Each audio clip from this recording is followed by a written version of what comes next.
it's supposed to feel.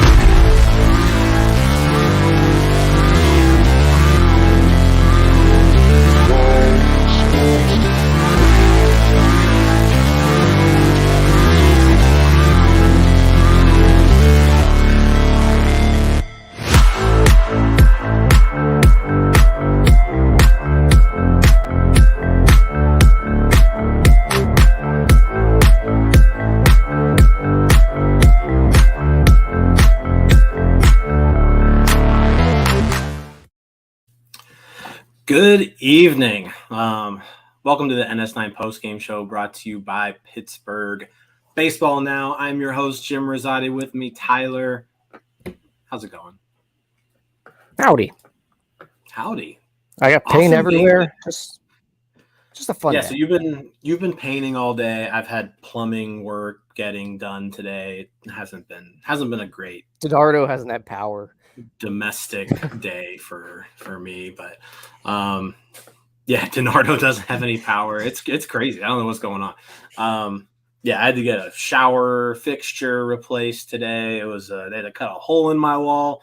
It was a mess. But it wasn't a mess. The Pirates tonight. It was not a mess tonight. Not a mess. There was a few messes, but minor messes. Very minor messes in situations that didn't really matter at that point. But the Pirates went 8-2. They salvaged the final game of the series against Boston. The story of tonight, I think there's two big ones, but JT Brubaker tonight just straight shoved. Maybe the best we've seen of him ever. I think it's fair to say, and I think we've said that a couple times about his last handful of starts, this was the best we've seen of him. I really do think tonight's the best we've seen of him, though. Command was excellent, swings and misses, and really he's really putting together a good season. I agree 100% with you, and I think with tonight, what made it interesting to me was you could tell right off the bat, like inning number 1, he has it tonight. Like his slider, he was dotting it. He had just excellent command straight from the get-go. At no point was he in any sort of trouble all night long. 7 innings, only gave up 2 hits, did not walk a batter, struck out 7. So just an absolutely dominant performance from JT Brubaker. And then the offense, put it on the Red Sox. But to talk a little bit more about Brubaker, we have mentioned it a few times, I feel like, this year, that that might have been the best we've ever seen JT Brubaker. He goes, like I said, this is his second 7-inning scoreless outing in the last month, basically. The last one was against the Marlins, and it was a really rough Marlins lineup.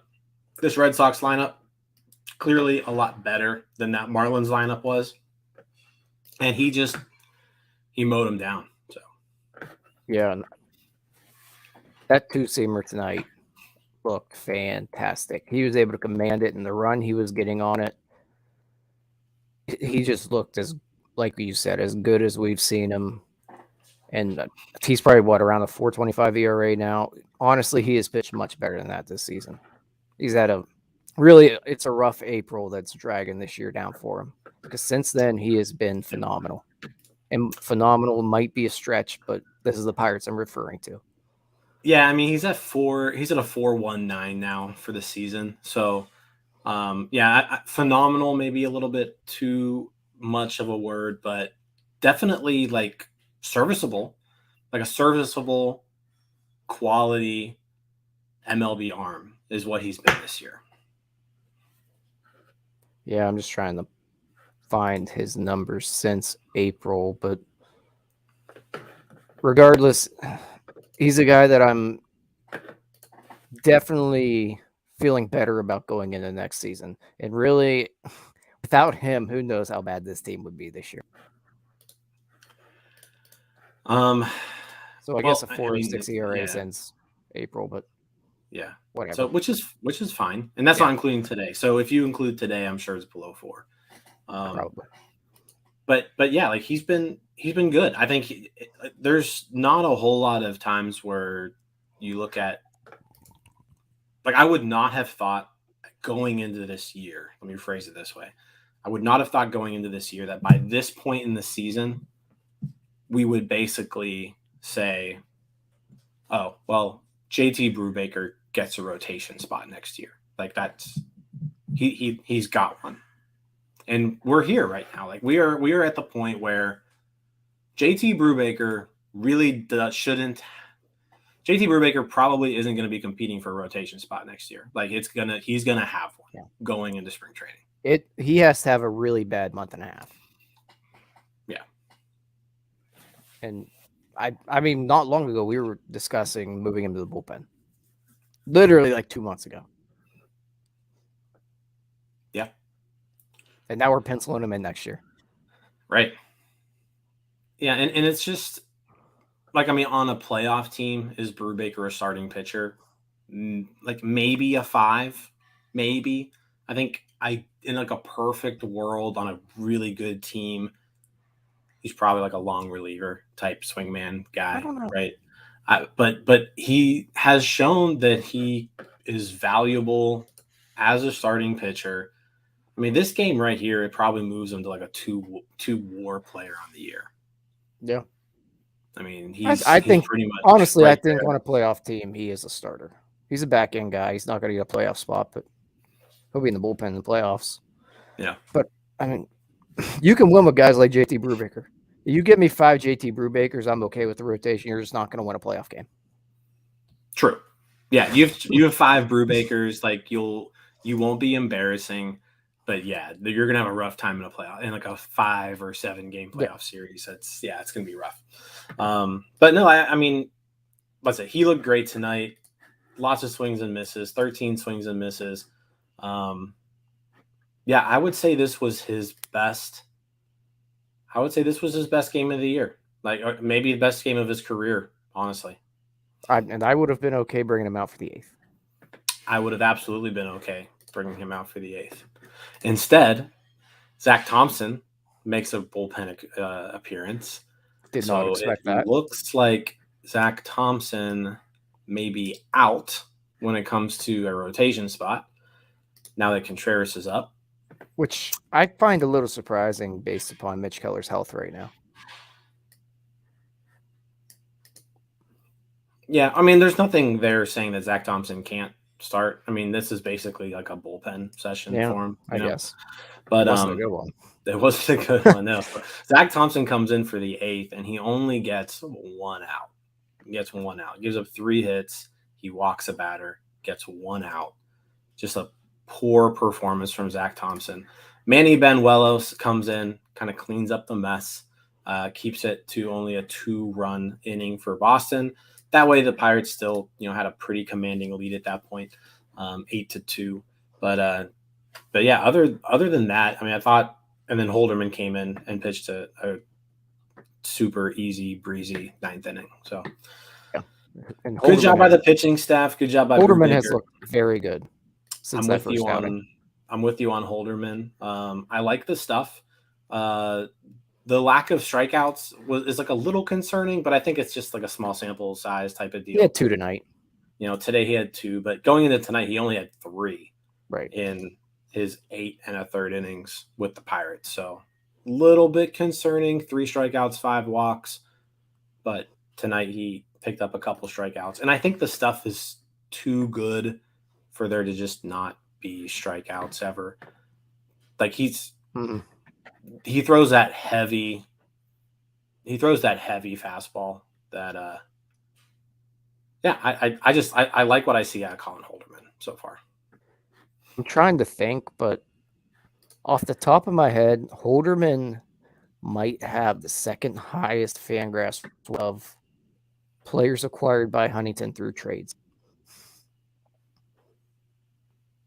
What? Or not Huntington, I'm sorry. Sherrington by trades. I don't know why I said Huntington. Second highest what? Fangraphs WAR. With number 1 being Bednar. Okay. Sawinski? Okay, I forget about him because they kind of just shoved him down in the minors. So third. I think Marcano's kind of up there too, just I with his forget about defense. him too. Yeah, Oh, Marcano's there's a at hole in my argument. 5 WAR. I kind of forgot he existed too because he's just been so bad at the plate lately. And He's then about tied Rowensy. with Rowensy. Rowensy, yeah. He's about tied with him. Okay, my thought was off. Move on. Yeah. All right, we'll move on. But yeah, nonetheless, excellent start from Brubaker. Would love to see more of that down the stretch. Just impeccable command, straight from the get-go, all the way through. Just a completely dominant performance. On the offensive side of things, let's talk about how the game started again for the second straight day in the exact same way. Kevin Newman single, Bryan Reynolds home run. Bryan Reynolds is on fire right now. I don't know if he maybe got upset about Dennis Eckersley's comments or what, but the dude, ever since Dennis Eckersley, called this team a hodgepodge of nothingness, Bryan Reynolds has really had a great last 2 games. Homers yesterday. Today he homers twice, both 2-run homers, both following Kevin Newman singles. So Reynolds is kind of all the way back at this point.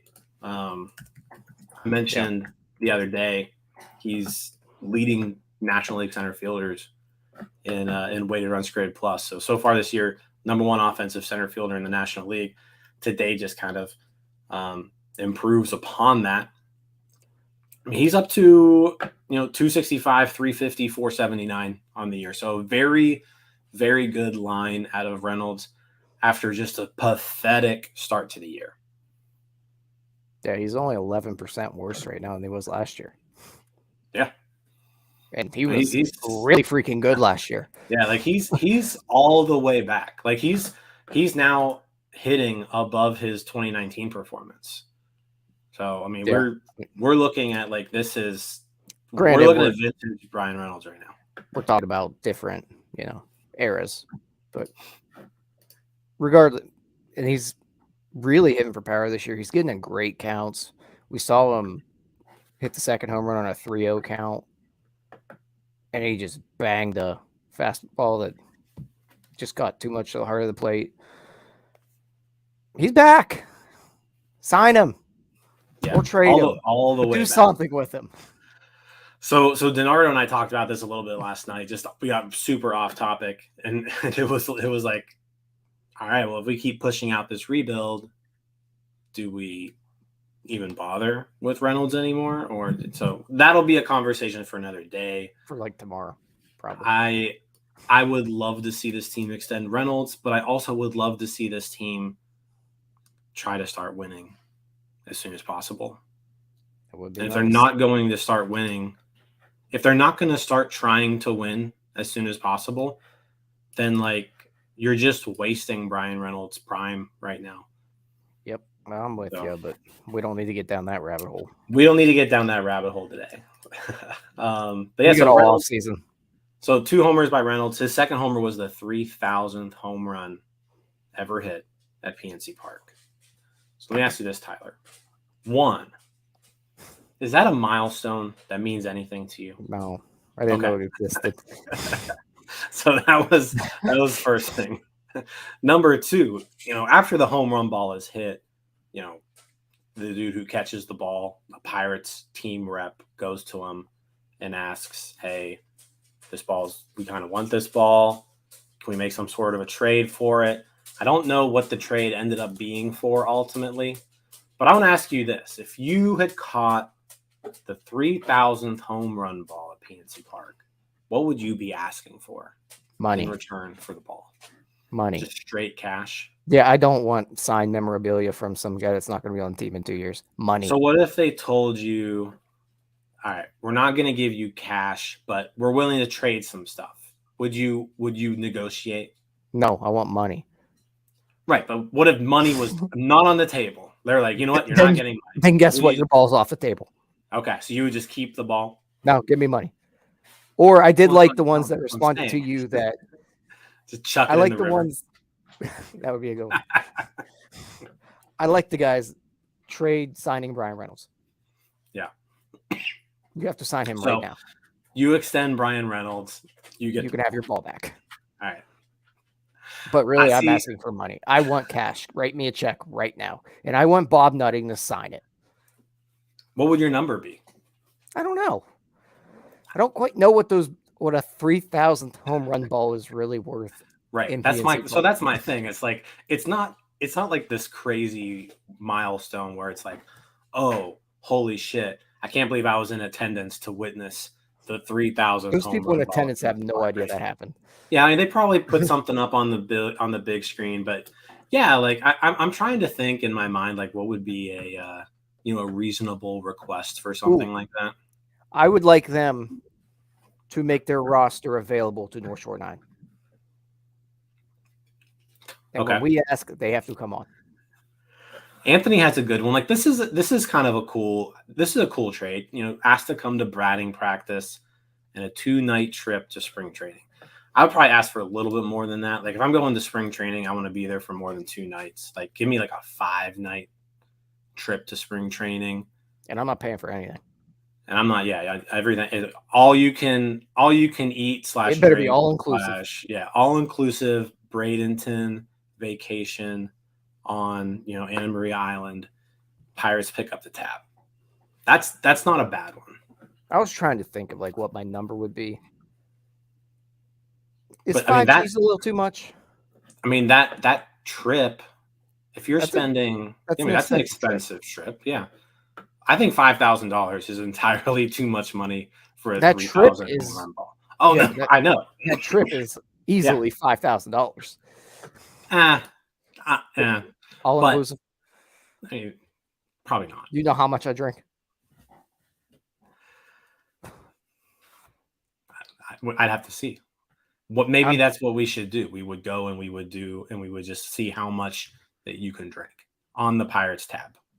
That would be fun. Yeah, I mean, I think no, that's a good one. I don't know if I'd necessarily just be like, let me, a Bryan Reynolds signed bat. I don't know if that would be it, right? But no, I don't want that. I haven't really given it a whole lot of thought. I'm gonna be honest. I can probably get a Bryan Reynolds signed bat on eBay for like $500. You can get a Bryan Reynolds signed bat on eBay for like $70, I bet. So why am I trading? Right. That's my point. So a lot of people were saying like season tickets, which like season tickets have depending on where you're sitting, pretty I'd decent sell 'em. value. I mean, that's what you could do. You could get the season tickets and you could sell them. Go to the games you want, sell the games you don't want to go to. Pay a month of my mortgage. Okay. Month of your mortgage. Yeah. Or like 2 months or 3 months or 6 months. Yeah. Give me a job. Hire me as your vice president of player operations. I want to be the assistant GM. Or assistant to the traveling secretary, like George Costanza. That wouldn't be a bad gig. No, I'm sure that would be great. As long as Manny Ramirez isn't there. Manny Ramirez? Yeah. You don't remember when he shoved that secretary down the flight of steps? No, I don't remember that. Yeah, he did that. If you were my secretary, I would shove you down the steps, though. So I could see it. I'm just saying, Manny Ramirez shoved the traveling secretary down the steps and was in the lineup that night. All right, so Bryan Reynolds hits the 3,000 home run ball. Some dude catches it. He's getting something. I'm sure the goods will be released here at some point. But other than that, I mean, Bryan Reynolds was the offense here. Ben Gamble had an RBI double that drove in 2 runs. Michael Chavis had a pinch hit triple, RBI triple. Double. You're right. Double. But Kevin Newman, I want to talk about Kevin Newman a little bit. 3 hits today, setting the stage for Reynolds all 3 times. He scores 3 runs. Let me ask you this question. So Kevin Newman is not having a terrible season, right? Yeah. Do you tender him a contract this offseason. I would. I mean, I can admit that I think I was a bit wrong on Kevin Newman. I didn't want to see a single at bat of him anymore. I'm now at the point that I'd be okay not seeing him in the lineup every day next year, but being more of a utility player, because that's what your utility player should be, is what Kevin Newman's at right now. It should not be a Josh Van Meter. Yeah. It should be a Kevin Newman that hits slightly below average, below league average, and can play a capable defense. In multiple positions. Yeah. Now, I don't know how well he can really play the corners of the outfield. Not great, but we also watched Diego Castillo try to do it. Right. Now, so I'm still to the point where I'm not there yet. I mean, it's not going to be expensive. Well, it's going to be $3 million, which isn't expensive, but it's $3 million, right? And that's like 10% of their payroll. Do you want to use that for something else, or do you want to use it for Kevin Newman? I don't know. The guy still can't, and Anthony just brings it up here. He has no home runs this year. So 189 plate appearances, 0 home runs. So he has no power. He's getting on base with his, the BABIP is back up to its like 2019 levels, 326 BABIP, 340 actually after today. So very high BABIP for Newman. But you can't argue with, like, he's been a slightly below average hitter. He's taken a step up from his previous 2 years. He would actually be like a veteran type player on a team that desperately needs that. He plays solid defense, can play multiple positions. I'm open to the conversation that we can have later, that we consider tendering him a contract. Like, I'm pretty much there as far as, like, we can talk about it, but I'm not quite there yet. Like, I'm not ready to say Newman should be on this team in 2023. That's fair. I mean, things can change, and to Anthony's point that he brought up, his expected weighted on base average is pretty bad still. His batted ball profile is really not that much different this year. He pulls the ball a little more. Ground balls are still all the way there.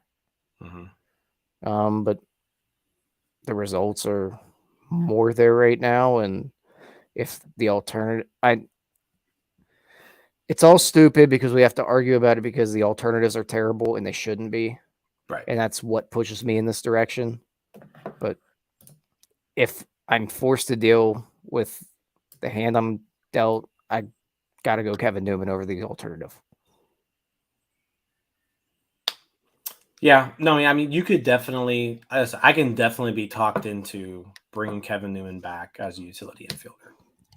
But, like, under no circumstances do I want this guy playing 140 games. On no way are you penciling him in as your starting second baseman every day next year. No. If that's the case next year, they've already failed. Yep. All right. We're on the same page there. Anything else you want to talk about tonight? It was a fun game. Like, yeah, it was a good game, well played game. Situational hitting was much better tonight. Yeah, like when the Pirates got on base, they scored. They had 3 at bats with runners in scoring position, 2 hits in those. So 2 for 3. Didn't leave too many people on base, only 4. The catchers are showing why you don't have to pinch hit Josh Van Meter for him all the time. Yeah, Heineman delivered with an RBI single. Heineman also delivered with just a cannon to second base to throw out a base stealer. Verdugo, and strike him out, throw him out, double play. Yeah, overall, also a well played game. I don't like Greg Allen, but holy shit, he can fly around the bases. Yeah, dude's fast. That double by Chavis, he flew around the bases. Yeah, I mean, that ball didn't go to the corner. Like, it just hopped off the wall into left field, and yeah, he was there. So he can run. Like, that is his definite that is his skill. He's fast. That is. it. That's that's about That it. about wraps up his skills. Yeah, that's about it. But he is fast. O'Neal Cruz I was strikes afraid we out were gonna twice get here. today, but he does get a hit. So he's back on the hit train. He's been bad lately. And he was not great. He's not been great defensively lately either. Well, he had the error today, but I'm fine with an error every now and then. Didn't cost him. Yeah, well, I mean, he just had that ball pop out of his glove, which he did cover more ground than probably most shortstops. But he had been 0 for his last 3 games, so it was nice to get on the hit. Get the hit on the board. He actually had the hardest hit ball of the game.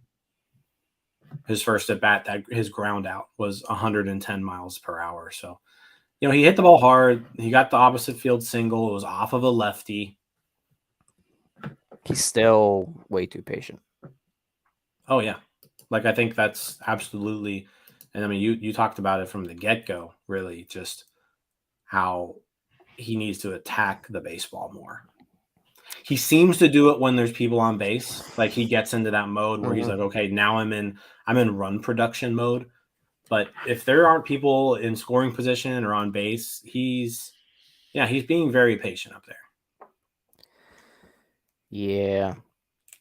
Try not to get concerned yet, because we've seen a lot. We've seen a ton of guys struggle early on. A ton. With many less tools than O'Neal Cruz. Mm-hmm. And really right now, it just seems to be more mental than anything. Yeah, the guy's, you can see just by watching him how talented he is. It's just a matter of, one, he needs to be able to identify and lay off breaking balls outside of the zone. He needs to make pitchers come to him. And right now, he's not attacking pitches in the zone. So, first off, pitchers aren't afraid to get ahead of him quickly. And then once they're ahead of him, it's over because he's, they're going to throw 6 sliders low and away, and he's going to swing at 2 of them. Yep. That's pretty much every pitcher's attacking him right now. I don't disagree, but survive the year. Yeah, survive the year, and we obviously want to see some improvement, going through, but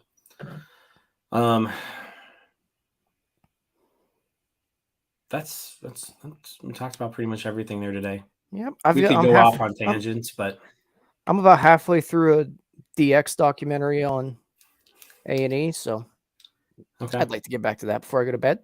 Yeah. How far are you? What's going on right now? Oh, we're just at the part where Shawn Michaels left because he broke his back right after WrestleMania 98. Okay. Whenever X-Pac comes in and New Age Outlaws. Gotcha. Ladies and gentlemen, boys and girls, children of all ages.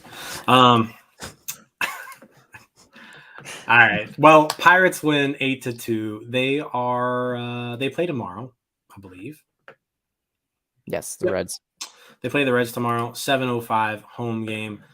Bryce Wilson on the mound versus Graham Ashcraft. I first saw that and thought it was Braxton Ashcraft and got confused. I was like, did they trade him? Or did I miss something? Is he good now? Tomorrow will be interesting because Graham Ashcraft, very much a pitch to contact type of guy. And the Pirates are very much a strikeout team. Gonna throw strikes, right? So, but he pitches to contact. So yeah, it'll be interesting to see how the Pirates approach him because they should at least be able to get the bat to the ball. So yeah. Let's hope. So let's see how that goes. But we'll see. Who knows who's on tomorrow? For what? I don't know who's on our show tomorrow. I don't know if we gotten that far yet. It won't be me. I will be. I have a 7:30 flight tomorrow night. So high school football opens up tomorrow, so I'm going to watch the hometown Blue Devils. What a loser. It's opening night. We got new turf field. So that means Donardo's going to be by himself tomorrow, which is And plus, fine. yeah, it's also Friday.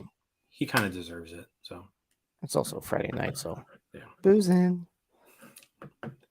not at a high school game. Before it. Okay. All right. Well, that's going to be it. Anthony, sorry we didn't get to all your questions. We want to we want to get out of here. So 30 minutes. Pirates win 8-2. They're 46-72 on the year. Series against the Reds starts tomorrow. Bryce Wilson versus Graham, not Braxton Ashcraft. Tyler won't be on the post-game show tomorrow. I will not be on the post-game show tomorrow. So DiNardo is going to have to do it all by himself. So just make sure. Also, Saturday the Steelers play. So Saturday I'll be at the Rockies-Giants game. And the Steelers play. So DiNardo. So back-to-back DiNardo only nights. Yeah. Huh, all right. That'll be it. Have a good one, guys. Thanks for watching. Thanks for listening. Like, subscribe, review, all that good stuff. Talk to you later. Peace out, Girl Scouts.